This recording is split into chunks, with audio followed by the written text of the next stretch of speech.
Merci, Monsieur le Président.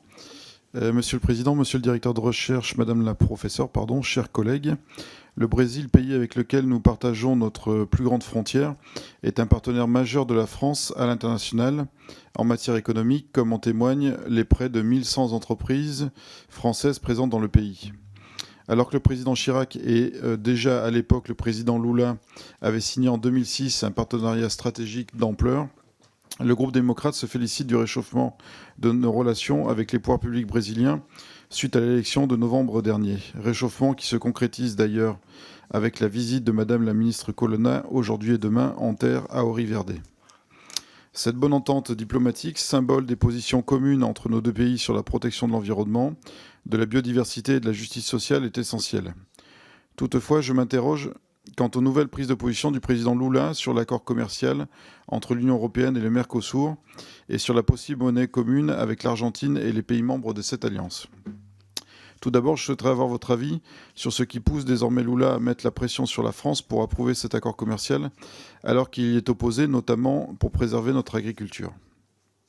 Si Lula n'a pas forcément toujours été le plus grand défenseur du libre-échange, il gouverne aujourd'hui, vous l'avez rappelé d'ailleurs, un pays avec une majorité plurielle, plutôt tournée vers le centre. Et nous pouvons nous interroger sur l'impact de cette majorité sur sa politique internationale et ses relations avec notre continent. La restauration d'une politique commerciale ambitieuse apparaît-elle comme le seul moyen de lutter contre une situation macroéconomique qui se dégrade et une pauvreté qui s'accentue ? Cette ambition commerciale est-elle compatible avec les objectifs climatiques affichés par le président ? Alors que la Chine est de plus en plus présente sur le continent, l'arrivée de Lula est-elle une bonne nouvelle pour Pékin ? Enfin, l'ambition affichée rapidement d'une restauration de la relation brésilo-argentine après des années catastrophiques interroge sur la faisabilité d'une monnaie commune et son intérêt. Est-il possible de créer un pôle économique régional avec en tête le duo Brésil-Argentine ? Assiste-t-on à l'avènement d'un duo en Amérique du Sud, comme l'a pu l'être et l'est toujours le moteur franco-allemand pour l'Europe ? Enfin, je profite de mon intervention pour me féliciter de la résilience des institutions brésiliennes face à la déstabilisation de l'extrême droite qui, au Brésil comme ailleurs, met en danger nos principes démocratiques. Je vous remercie. Si, l'avantage de cette dernière remarque, c'est qu'elle n'appelle pas de réponse. Monsieur, vous voulez répondre sur le Mercosur, Monsieur Ventura, vous voulez... Merci. Oui, je vais reprendre un peu une partie de ce que j'ai dit, mais vous donner d'autres éléments. Bon, d'abord, une petite... Lula n'a pas été quelqu'un contre le libre-échange, hein, pas du tout.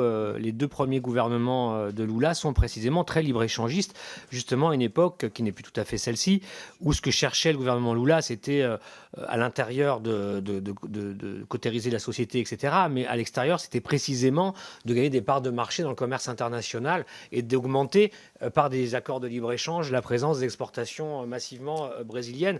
En fait, à l'époque, le différent avec l'Union européenne, c'est que justement, Lula voulait négocier des quotas d'exportation plus importants pour le Brésil. Et c'est ce que j'ai essayé de vous dire tout à l'heure. Aujourd'hui, ce n'est plus le cas. Le changement de braquet, c'est maintenant pour le Brésil.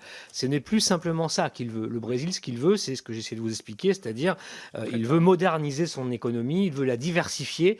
Et alors, ça me fait un lien avec ce que vous avez dit sur la question environnementale. Ce que dit Lula, pour que ce soit bien entendu, c'est qu'il est tout à fait d'accord pour protéger l'Amazonie, faire la COP à Belém, etc. Mais derrière, la question qu'il pose, c'est qu'est-ce qui est négocié avec les Européens et plus largement les autres puissances internationales. Et de ce point de vue-là, les Chinois et les Américains sont mis à la même enseigne par Brasilia.